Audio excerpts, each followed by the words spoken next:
இன்று ஓர் இனிய தகவல். வாழ்க்கை என்றால் என்னவென்று அறிய நினைத்த ஒருவன் பல தரப்பட்ட மனிதர்களை பின்தொடர்கிறான். ஒரு பூங்காவை கடக்கும் சிறுவன் தன் அப்பாவிடம் இந்த வாழ்க்கை அழகானது என்கிறான். ஆறுதல் சொல்லும் மனிதர்களை கண்டவனோ வாழ்க்கை என்பது மனிதர்களால் ஆனதாக கூறுகிறான். காதல் வசப்பட்ட இளைஞனுக்கோ வாழ்க்கை அழகானதாக தெரிகிறது. இறுதியில் தன் தாத்தாவிடம் சென்று கேட்கிறான். வாழ்க்கை என்பது செயல்களால் ஆனது என்கிறார் அவர். ஒருவனது செயல்களே அவனது வாழ்க்கையை தீர்மானிக்கின்றன. ஒருவன் எத்தனை காலம் வாழ்ந்தான் என்பதை விட எப்படி வாழ்ந்தான் என்பதே சிறப்பாகும்.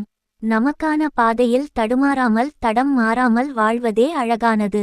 வாழ்க்கை ஒன்று, பார்வைகள் பலவிதமாக இருக்கிறது. வாழ்க்கையை அதன் இயல்பிலேயே ஏற்றுக்கொள்ள வேண்டும். முயற்சி செய்யுங்கள், வெற்றி நிச்சயம். வாழ்க்க வையகம், வாழ்க்க வளத்துடன். அகம் முகம் மலர்ந்த நட்புகளுக்கு இனி